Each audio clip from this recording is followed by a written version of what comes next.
Sekte Yahudi Karaid atau Qaraiyah dalam bahasa Arab adalah salah satu cabang dalam agama Yahudi yang menolak otoritas tradisi lisan seperti Talmud dan hanya menerima Taurat, Tanakh sebagai sumber otoritas agama. Dari sudut pandang Islam, pembahasan mengenai sekte ini biasanya terkait dengan bagaimana mereka muncul dan berinteraksi dengan komunitas Muslim di dunia Islam awal. Karaid muncul pada abad ke-8 Masehi di wilayah Timur Tengah, khususnya di Babilonia, kini Irak. Sekte ini sering diasosiasikan dengan Anan ben David, seorang tokoh Yahudi yang dianggap sebagai pendiri gerakan ini. Meskipun ada perdebatan di antara para ahli mengenai peran Anan, tradisi menyebut bahwa ia menolak aturan rabbinik dan mendorong pembacaan langsung teks Alkitab. Dalam pandangan Islam, munculnya Karaid sering dilihat sebagai salah satu bukti bahwa komunitas agama Yahudi mengalami perpecahan akibat perbedaan interpretasi teks suci, mirip dengan perpecahan dalam Islam antara Sunni, Syiah, dan lainnya. Karaid dianggap berusaha kembali kepada ajaran asli Taurat, serupa dengan pendekatan Islam yang menekankan kembali ke Al-Quran dan hadis sebagai sumber utama hukum. Karaid berkembang pesat di bawah kekhalifahan Islam, terutama di wilayah Abbasiyah, di mana toleransi terhadap komunitas non-Muslim memungkinkan mereka untuk mempraktikkan agama mereka. Mereka juga berinteraksi dengan cendekiawan Muslim, termasuk para fuqaha dan mufasir, terutama dalam konteks diskusi teologis. Beberapa pemikiran Karaid tentang monoteisme dan hukum agama dipengaruhi oleh lingkungan intelektual Islam. Dalam literatur Islam klasik, Yahudi sering disebut sebagai Ahlul Kitab, ahli kitab, dan sekte-sekte seperti Karaid dipahami sebagai salah satu cabang dari komunitas Yahudi. Meskipun tidak ada diskusi langsung tentang Karaid di dalam Al-Quran atau hadis, karya-karya ulama Muslim seperti Al-Biruni dan Al-Maqrizi mencatat keberadaan mereka dan membahas pandangan mereka. Ulama Muslim cenderung melihat perpecahan di kalangan Yahudi, termasuk munculnya Karaid, sebagai tanda lemahnya pemeliharaan terhadap ajaran wahyu yang asli. Mereka sering membandingkan Karaid dengan gerakan reformasi dalam Islam, yang juga menekankan pemurnian ajaran agama. Karaid dikritik karena tetap berpegang pada Taurat, yang dalam pandangan Islam telah mengalami perubahan dan penyimpangan, tahrif. Namun, penolakan mereka terhadap tradisi lisan, Talmud, kadang dianggap mirip dengan pendekatan Islam yang menolak tradisi yang tidak sahih. Beberapa sarjana Muslim menghargai penekanan Karaid pada monoteisme dan studi mendalam terhadap teks suci.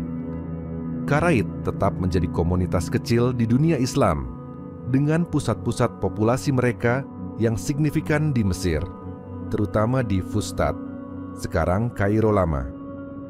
Hubungan mereka dengan Islam lebih damai dibandingkan dengan hubungan antara Muslim dan kelompok Yahudi Rabbinik. Dalam kesimpulannya, sejarah Karaid versi Islam memandang mereka sebagai salah satu cabang Yahudi yang unik dan mengilustrasikan keragaman dalam tradisi agama Ahlul Kitab. Pendekatan langsung mereka terhadap teks suci sering dibandingkan dengan pendekatan dalam Islam yang mengutamakan pemahaman literal terhadap Al-Quran. Sekte Yahudi Karaid atau Qaraiyah dalam bahasa Arab adalah salah satu cabang dalam agama Yahudi yang menolak otoritas tradisi lisan seperti Talmud dan hanya menerima Taurat, Tanakh sebagai sumber otoritas agama. Dari sudut pandang Islam, pembahasan mengenai sekte ini biasanya terkait dengan bagaimana mereka muncul dan berinteraksi dengan komunitas Muslim di dunia Islam awal. Karaid muncul pada abad ke-8 Masehi di wilayah Timur Tengah, khususnya di Babilonia, kini Irak. Sekte ini sering diasosiasikan dengan Anan ben David, seorang tokoh Yahudi yang dianggap sebagai pendiri gerakan ini. Meskipun ada perdebatan di antara para ahli mengenai peran Anan, tradisi menyebut bahwa ia menolak aturan rabbinik dan mendorong pembacaan langsung teks Alkitab. Dalam pandangan Islam, munculnya karaid sering dilihat sebagai salah satu bukti bahwa komunitas agama Yahudi mengalami perpecahan akibat perbedaan interpretasi teks suci, mirip dengan perpecahan dalam Islam antara Sunni, Syiah, dan lainnya.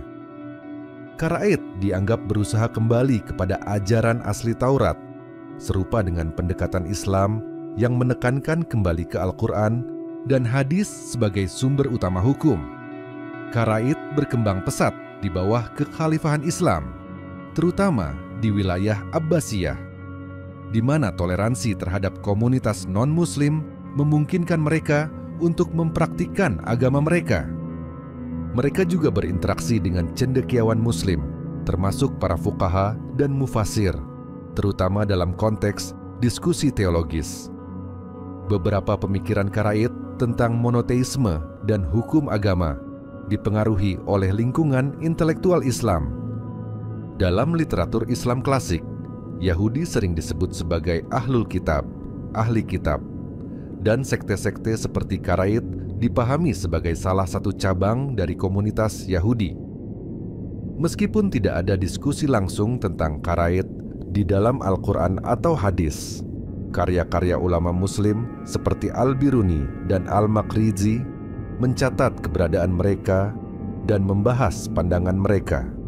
Ulama Muslim cenderung melihat perpecahan di kalangan Yahudi, termasuk munculnya karaid, sebagai tanda lemahnya pemeliharaan terhadap ajaran wahyu yang asli. Mereka sering membandingkan karaid dengan gerakan reformasi dalam Islam yang juga menekankan pemurnian ajaran agama. Karaid dikritik karena tetap berpegang pada Taurat, yang dalam pandangan Islam telah mengalami perubahan dan penyimpangan, tahrif. Namun, penolakan mereka terhadap tradisi lisan, Talmud, kadang dianggap mirip dengan pendekatan Islam yang menolak tradisi yang tidak sahih. Beberapa sarjana Muslim menghargai penekanan karaid pada monoteisme dan studi mendalam terhadap teks suci. Karaid tetap menjadi komunitas kecil di dunia Islam, dengan pusat-pusat populasi mereka yang signifikan di Mesir, terutama di Fustat, sekarang Kairo Lama.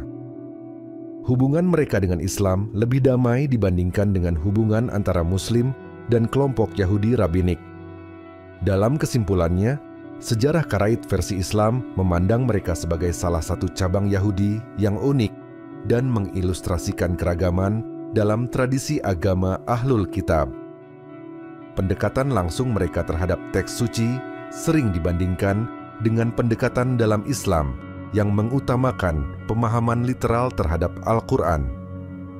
Dalam pandangan Islam, sekte karaid atau karaid Yahudi dipandang menyimpang sebagaimana pandangan Islam terhadap Yahudi secara umum, karena perbedaan mendasar dalam akidah, terutama dalam memahami konsep keesaan Tuhan, tauhid, dan kerasulan Nabi Muhammad.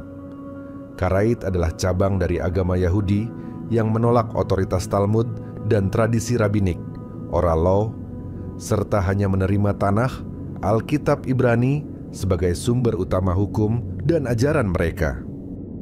Beberapa penyimpangan sekte karaid menurut perspektif Islam antara lain, seperti Yahudi pada umumnya, karaid tidak mengakui Nabi Muhammad sebagai nabi terakhir dan menolak Al-Quran sebagai wahyu dari Allah. Dalam Islam, penolakan ini dianggap sebagai bentuk kekufuran. Karaid, meskipun mempraktikkan monoteisme, tidak sesuai dengan konsep tauhid dalam Islam. Pemahaman mereka tentang Allah berbeda dengan akidah Islam yang murni, terutama karena interpretasi mereka yang mungkin dipengaruhi oleh konteks budaya dan sejarah mereka.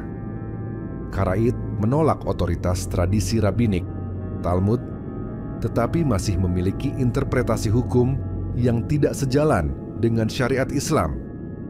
Contohnya adalah dalam praktik ritual, seperti pelaksanaan hari Sabat, yang berbeda dengan ajaran Islam tentang ibadah dan aturan hidup.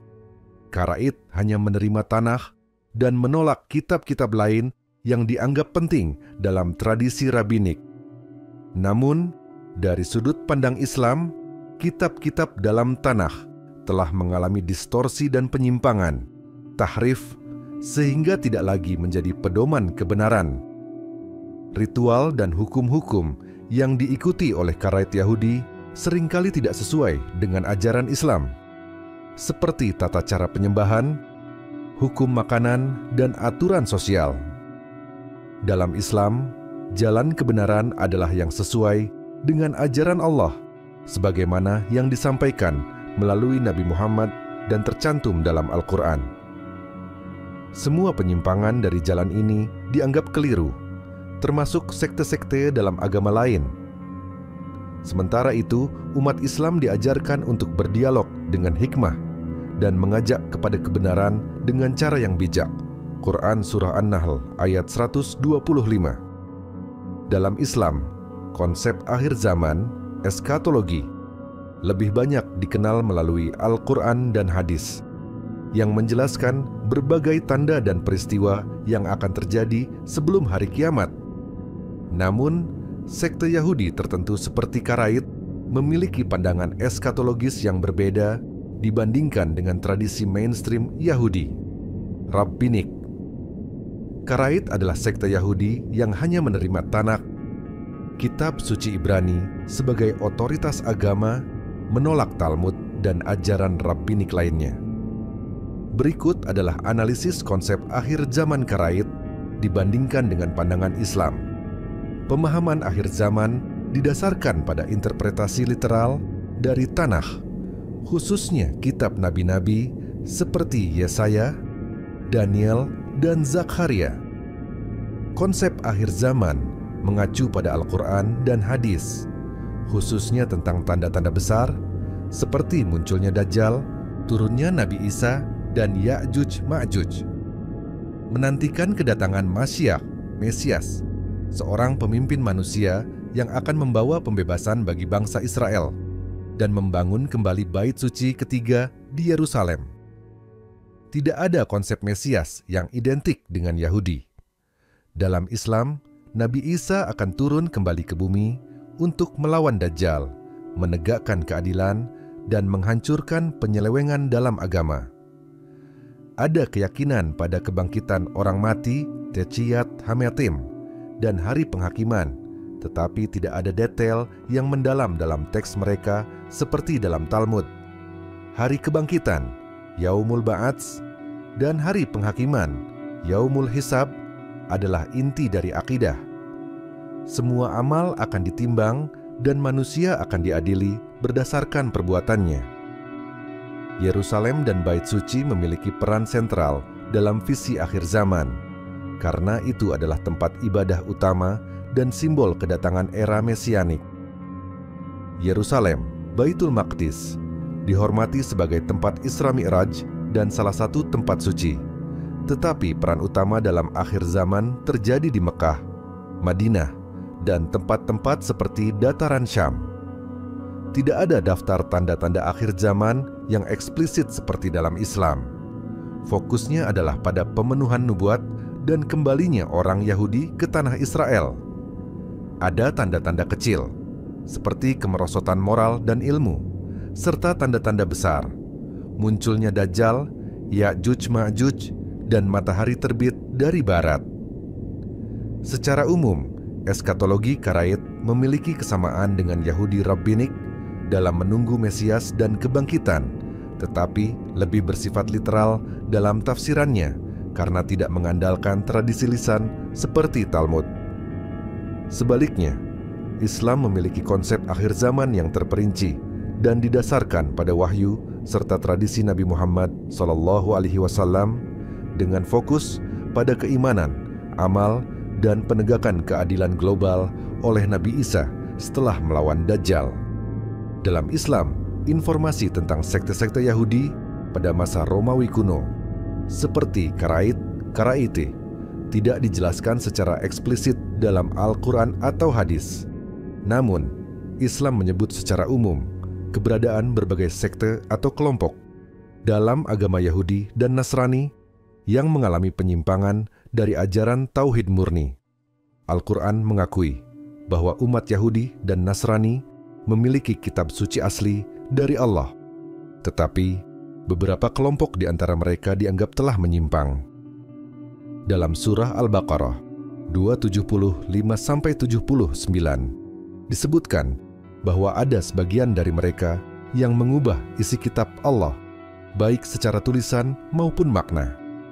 Maka apakah kamu, Muslim, masih mengharapkan mereka akan percaya kepadamu, padahal sebagian mereka mendengar firman Allah, lalu mereka mengubahnya setelah mereka memahaminya, sedang mereka mengetahui? Quran Surah Al-Baqarah ayat 75. Ayat ini menunjukkan bahwa perpecahan di antara mereka seringkali disebabkan oleh perbedaan dalam menafsirkan kitab suci dan tradisi. Sekte Karaid muncul pada abad ke-8 Masehi, jauh setelah masa Romawi kuno. Mereka menolak otoritas Talmud, hukum lisan Yahudi, dan hanya menerima Taurat sebagai sumber hukum utama. Namun, jika merujuk pada masa Romawi kuno, sekte yang relevan dalam sejarah Yahudi termasuk Farisi, Saduki, Esseni, dan Zelot. Sekte-sekte ini berdebat tentang interpretasi hukum Taurat dan cara hidup keagamaan yang seringkali memunculkan ketegangan di antara mereka. Karaid mungkin memiliki kemiripan dengan kelompok Yahudi Saduki yang juga tidak mengakui tradisi lisan seperti yang dianut kaum Farisi. Namun, tidak ada bukti langsung bahwa Karaid sudah ada pada masa Romawi kuno. Pada masa Nabi Isa, kelompok Yahudi seperti Farisi dan Saduki sering disebutkan dalam Injil. Islam juga mengakui keberadaan kelompok Yahudi di Madinah yang memiliki peran dalam sejarah awal Islam. Mereka memiliki keyakinan yang beragam, tetapi Nabi Muhammad menekankan pentingnya kembali kepada tauhid dan menghindari penyimpangan yang mereka lakukan. Dan mereka berkata, "Kami adalah orang-orang yang benar." Namun mereka telah menyimpang dari kebenaran yang telah Allah turunkan. Quran Surah Al-Baqarah ayat 135. Islam mengajarkan bahwa umat manusia, termasuk Yahudi dan Nasrani, dipanggil untuk mengikuti ajaran tauhid, sebagaimana disampaikan oleh semua nabi. Tidak ada keterangan dalam Islam yang spesifik tentang sekte Karaid pada masa Romawi kuno.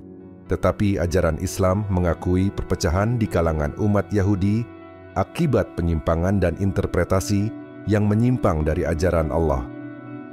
Perspektif Islam selalu menekankan pentingnya tauhid sebagai inti dari semua ajaran agama samawi. Sekte Yahudi Karaid memiliki sejarah yang cukup signifikan selama periode kekuasaan Islam, khususnya pada masa kekhalifahan Abbasiyah, yang menjadi salah satu periode penting dalam perkembangan intelektual Yahudi. Berikut adalah gambaran kondisi sekte Karaid dalam perspektif sejarah Islam. Yahudi Karaid mulai muncul pada abad ke-8 Masehi, dipelopori oleh Anan ben David di Babilonia, sekarang Irak. Mereka menolak otoritas Talmud dan tradisi lisan rabbinik yang menjadi dasar Yudaisme rabbinik, serta lebih mengutamakan hukum tertulis dalam Tanakh, Alkitab Ibrani. Selama masa kekhalifahan Abbasiyah, komunitas Karaid tinggal berdampingan dengan komunitas Yahudi rabbinik dan Muslim. Kondisi mereka seringkali ditentukan oleh kebijakan penguasa Islam dan hubungan mereka dengan masyarakat Muslim. Dalam hukum Islam, Yahudi Karaid dianggap bagian dari ahli kitab, Ahl Alkitab, sehingga mereka mendapatkan status dhimmi. Sebagai dhimmi, mereka diizinkan untuk mempraktikkan agama mereka dengan membayar jizyah, pajak perlindungan. Kekhalifahan Abbasiyah dikenal cukup toleran terhadap kaum non-Muslim, termasuk Yahudi. Hal ini memberikan ruang bagi komunitas Karaid untuk berkembang, khususnya di pusat-pusat intelektual seperti Baghdad. Yahudi Karaid dipengaruhi oleh pemikiran dan metode intelektual Islam seperti kalam, teologi Islam, dan filsafat. Mereka mengadopsi pendekatan rasional dalam menafsirkan teks-teks keagamaan serupa dengan apa yang dilakukan oleh teolog-teolog Muslim pada masa itu. Beberapa pemimpin Karaid, seperti Benjamin Al-Nahawendi, menggunakan metode rasional untuk menafsirkan tanah, yang mirip dengan metode para ulama Muslim dalam memahami Al-Quran. Kritik Karaid terhadap tradisi rabbinik seringkali menyerupai kritik Muslim terhadap tradisi Kristen atau Yahudi rabbinik. Hubungan antara Karaid dan rabbinik seringkali penuh ketegangan. Kekhalifahan Islam menjadi saksi perselisihan sengit antara kedua kelompok ini, di mana masing-masing berusaha mendapatkan pengaruh di komunitas Yahudi. Karaid kadang-kadang mendapatkan perlindungan dari otoritas Muslim untuk menentang dominasi Yahudi rabbinik. Namun, mereka tetap menjadi kelompok minoritas dalam komunitas Yahudi secara keseluruhan.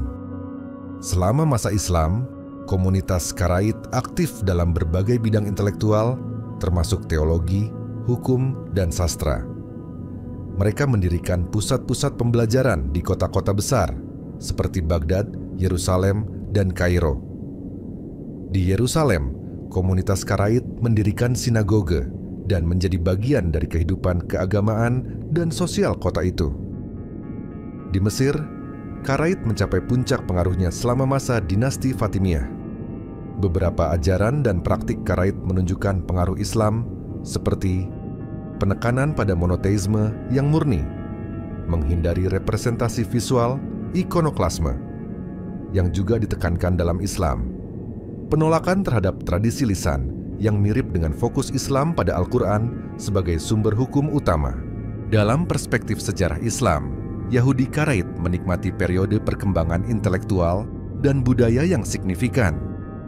Meskipun mereka menghadapi tantangan dari komunitas rabbinik dan otoritas Muslim pada waktu tertentu, mereka berhasil mempertahankan identitas mereka. Interaksi mereka dengan pemikiran Islam turut membentuk doktrin dan praktik keagamaan mereka, menjadikan periode ini salah satu masa penting dalam sejarah Karaid. Yahudi Karaid atau Karaite Judaism adalah salah satu aliran dalam Yudaisme yang menolak otoritas Talmud dan tradisi lisan, berfokus pada penafsiran langsung dari Taurat, kitab suci. Dalam pandangan Islam modern, Yahudi Karaid sering dilihat sebagai salah satu cabang Yudaisme yang unik karena pendekatan literalnya terhadap kitab suci. Berikut adalah beberapa poin terkait kondisi Yahudi Karaid di masa modern menurut pandangan Islam dan relevansi historisnya. Islam menekankan tauhid, keesaan Allah, dan pentingnya kitab suci, Al-Quran. Dalam konteks ini, Yahudi Karaid dianggap lebih dekat dengan prinsip-prinsip tersebut dibandingkan dengan aliran Yudaisme lainnya, karena mereka mengutamakan teks Taurat tanpa bergantung pada Talmud atau tradisi rabbinik yang lebih spekulatif. Namun, Islam tetap menganggap semua bentuk Yudaisme sebagai penyimpangan dari ajaran tauhid yang sempurna, seperti diajarkan Nabi Musa. Komunitas Yahudi Karaid saat ini relatif kecil, dengan mayoritas berada di Israel dan sebagian kecil di diaspora seperti Amerika Serikat dan Mesir. Dari perspektif Islam, keberadaan mereka bisa dipandang sebagai bukti keragaman sejarah Yudaisme, yang menunjukkan bahwa berbagai aliran dalam agama tersebut terus berusaha mencari kebenaran meskipun tidak sepenuhnya sesuai dengan wahyu Islam. Dalam Islam, terdapat tradisi lisan melalui hadis, tetapi hadis tersebut harus diverifikasi untuk memastikan keasliannya. Yahudi Karaid menolak tradisi lisan Yahudi, Talmud, dan pendekatan ini kadang dipandang serupa dengan sebagian aliran dalam Islam yang skeptis terhadap otoritas tradisi di luar Al-Quran. Secara historis, Yahudi Karaid memiliki hubungan yang lebih harmonis dengan umat Islam dibandingkan dengan Yahudi rabbinik.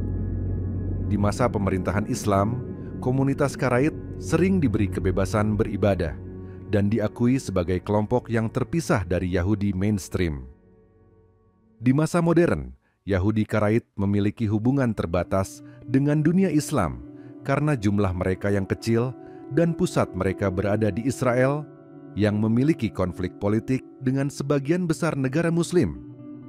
Dalam Islam, semua ajaran di luar Islam dianggap telah mengalami penyimpangan dari ajaran tauhid murni yang diajarkan para nabi, termasuk Yudaisme Karaite.